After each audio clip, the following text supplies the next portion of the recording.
Науру. В Тихом океане, севернее и восточнее Австралии и совсем недалеко от экватора находится одно из самых богатых и маленьких государств мира. Остров имеет площадь всего 21 квадратный километр.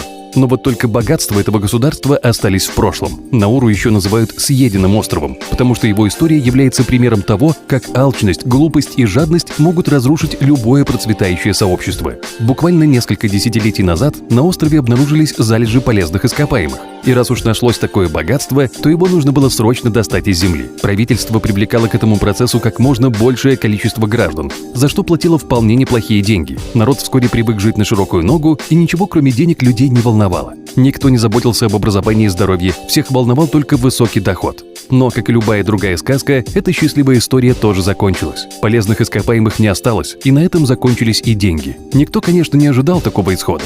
И теперь, к сожалению, в стране царит безработица и алкоголизм, а большая часть территории государства состоит из огромных карьеров.